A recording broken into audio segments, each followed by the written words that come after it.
What's up, everyone? I'm Johnny, I'm Reiner. and we're from the Sirenicide podcast. Welcome to our fifth Q&A now, and we are going to be following up on some questions for the episode It's Strange by Me. Reiner's my guest today because he's in the episode. Yes, I am. Speak up, boy. Say yes, I am. All right, so not only is he timid and nervous in the episode as his character, now he's being timid and nervous on camera. All right, so this is Reiner's first Q&A. Yeah. We're going to be doing an ICE episode with you later on where we're going to be talking about the music and stuff he's actually been writing for season 4. But today we're going to keep this short and simple. As you can see our background here, this is from Purgatory. It's a scare park here in Houston, Texas. And they did this really cool Stranger Things setup. And I thought since the episode's called It's Strange by Me, we would do our Q&A this week here. Amy is forgoed her co-hosting so we can answer some questions. So our first question for the Q&A comes from Sara Head. She says she's curious, what was it like when the kids were doing the recordings? Was it pretty lighthearted or was everyone serious? Were y'all having fun in there or was it like, God, this is grueling? I guess a bit of both. I don't know. A bit of both. I would say each kid was a little nervous at first going into there, but all of them, once they started flexing their lines and getting into character, it really picked up. So, would you say, or you got to listen to some of your friends record? What was that like when you were in there? That was weird. I was just kind of laying on the couch, playing on my phone, listening to them. But all right, so let's see. The cast is made up of you. And who else? My friend Ryan, my friend Darren, my cousin Emily. All right, and then we have Harper, played by Mervin's in the episode, and then a new cast member, Hannah Philibert, played the Red Witch. So, going this far so far, we haven't really touched on any story beats, but this will have spoilers. Spoilers.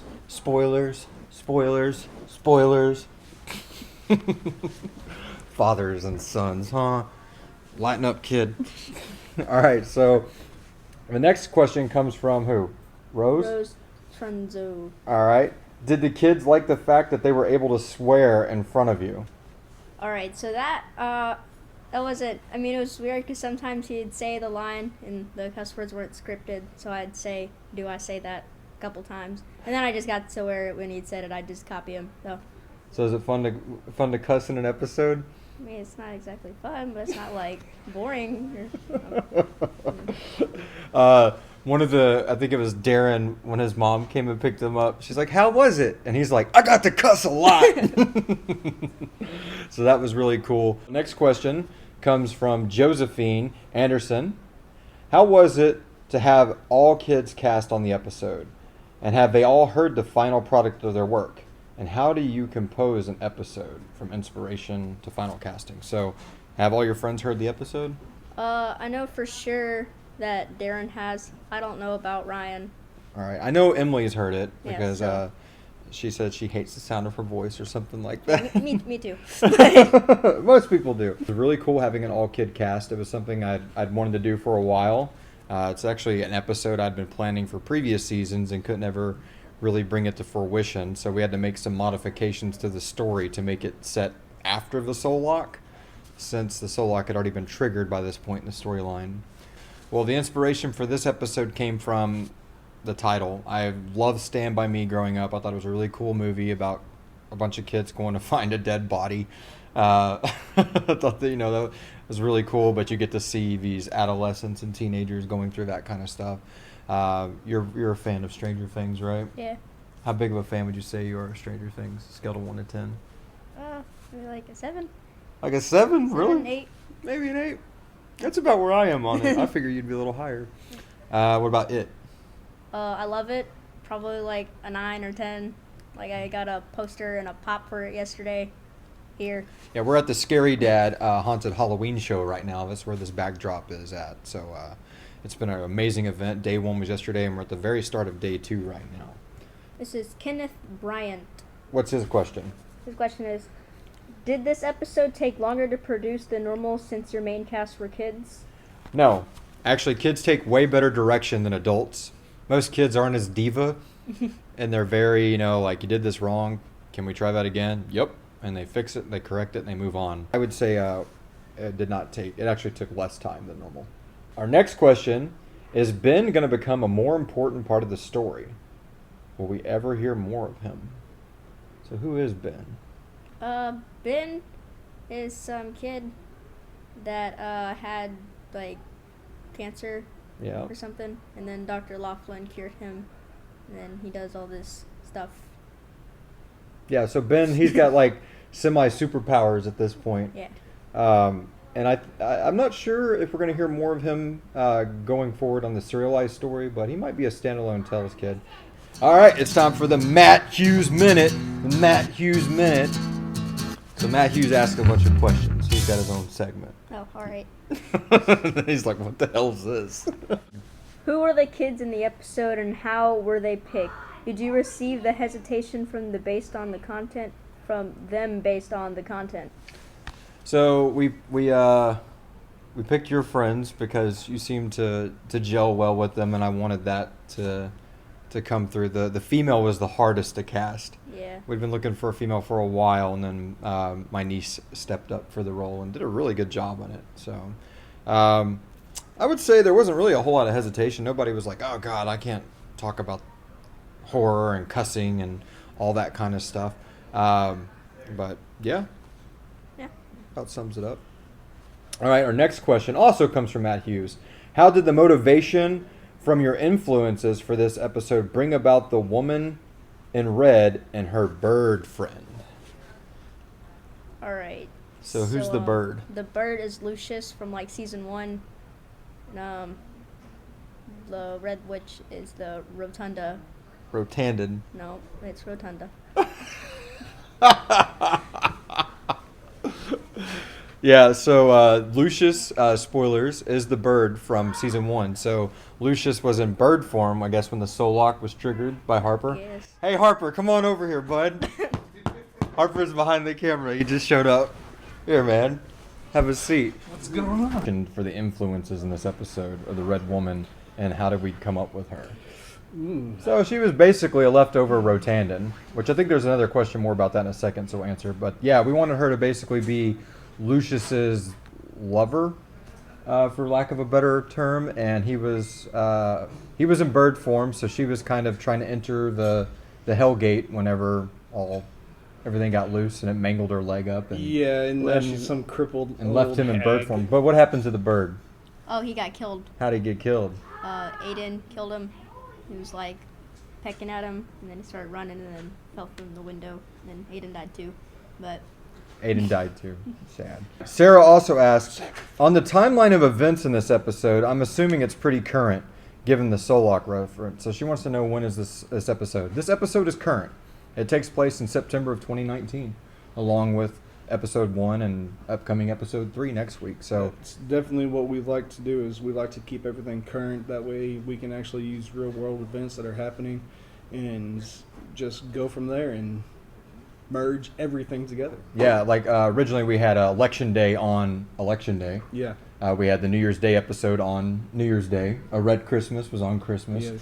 So yeah, we try to keep the timelines pretty current. Like there is a long-standing gap of Matthew Finnis missing in the storyline when he's doing his search, and that's because that was our off season. So when we came back, so did Matthew Finnis' and it story. picked up right where it was. Yep. Brandon Greer asked, do the rotundas maintain any powers even though they've been served from hell? Does the lady in red still have the connection to the crows? do the Rotandans maintain any powers or not rotundas? Get out of character. They turn completely mortal. Yes. Or whatever they're possessing. So whatever animal that they've made as their familiar in that moment or whatever, Exactly. they are that animal now. Just like Lucius, Yeah. just like with the Red Woman, she lost her powers, and what damage she got inflicted upon her at that time when everything was shut down stuck with her. And you can see how primitive the connection is, because in the beginning of the episode she says something like, "Thank you, my friend," when the crow lands on the cage. It's not like she can actually communicate with them like, "Where is the girl?" The only thing that she has was her previous knowledge whenever she was a human before she became a Rotundan. is her knowledge of what people would consider witchcraft. Yeah. And that's how she was able to try keeping herself in what she was trying to do with the whole entire bathing in flesh and blood of children. She's thinking that's going to do something, but at this point, no, doesn't do anything. This is from Bill Armatrout. Remember Bill? Yeah. Rolling dice? Way back in high school. For this one, I guess the only one I might have is, why haven't the red suits that are left on this side of the gate grouped up? I thought they normally traveled in pairs, if not more. The Rotandans haven't grouped up because basically they were, wherever they were remnant at the time that the soul lock was triggered, they could have still been in hell. If they were in hell, they were locked in hell. If they were in the dead realm, they were locked in the dead realm. The other thing you got to keep in mind on them is that Sirenicide has been hunting them. So not only has Malik encountered one in a parking garage, but he wasn't going after it. Mm-hmm. But we hear in episode 1 that I thought Sirenicide, or might be episode 3, so that might be a spoiler. There's a conversation basically that brings up, was this even able to happen to these kids? I thought all the Rotandans were gone. And it's not like Riffany's the last Rotandan. There's probably still some other ones out there. There's a lot of them that are probably still in hiding. Yeah. And that was also another thing that probably drove them apart, was the fact of grouping up. Would make them a target. Would make them a major target, because there's no point in them grouping up. And not only that, most Rotandans by nature are selfish. Yeah. So they're looking out for their own survival. It's like a Eyes Wide Shut style brothel house they had way out in this freaking woods. I mean, Right. It's not a good place to be. So I mean, if they all grouped up at a place like that, the Templars could roll in, done. Exactly. I mean, So they have nothing to be able to protect themselves besides what modern weapons are. And by this point, even Templars or Sirenicide, everyone has means beyond what normal weaponry is. And what is left of what their essence and their soul is, if they're killed at this point, they're going to go to Scary, because they can't get the hell. There's no way to get the hell at the moment. You sold to that. Desdemona Howard. Do more realms have physical doors, or was this a special one? Ooh. Okay, I don't know if we can answer this one. To be continued. Yes. That the Scary realm has ethereal doors that are like blood portals, because we've seen that. Yes. And that obviously hell has a physical door. Now, Malik has basically kind of hinted that his world is physical. Mm-hmm. And that's why it tripped them out when the dead started flowing through their gates. But we haven't really heard. Especially with, I guess you could consider, like, even with the dream realm. Yeah. Like, dreaming is basically its own connection to correct. it. So, yes and no. They have doors. Right. But not all of them are physical. But we are going to be touching on this more later in the season. Yes. So just stay tuned. De Jesus, can we expect more shudderlove? Well, seeing as... This is our last season. Well, not just that, but the Rotandans were running that operation. Yeah, so that operation is no longer in play. So whatever... Remember, the girl in the episode, she says she's on a point between between hell and the land of the dead. Yes. So depending where she was in that moment, like if they film in the physical hell, then she would have been trapped there at the time the gate was severed. If she was in Scary, then she would have been trapped in Scary. But my thought on that is that they're trapped in between. Ugh. Because if you remember, the door would open back behind them, and that was actually the door of hell. Yeah, that's true. And then they're not completely in Scary, so They're semi in our world, too. They're semi in our world, so basically, when everything locked, it locked them in that spot. So they are stuck in a room where they cannot get out of for all eternity until everything's opened back up, if anything gets opened back up. You got any closing statements? No, not really. Your friend died, crushed a bird, and you got the girl. Yeah, but that doesn't matter. Yeah, just winning at life, it doesn't matter. I got wrote in as the hero. What do you think happened to your character's dad? I don't know. I never thought about that. He's got a gun. I wonder what he I was was. just assuming some, like, police officer or some sort of law enforcement. But Yeah. Or just a normal Texan. Well, wherever he is, he's gone, it sounds like. I don't know. You think they're going to want to hear more about your character in the future? I don't know. I mean, Do you think your character is going to survive the anathema? I don't know. To be continued. Well, I think that's going to about do it for us today. Again, make sure that you like, subscribe. If you want to see more from these weekly Q&As, let us know. The one we did last week was live. And with this setup here, we didn't want to stream at the same time just because that would have been a lot. So, all right. Until next time. Thanks. Bye. Bye. Bye. All elements of Sirenicide are copyright 2019 by Atrium Dynamics.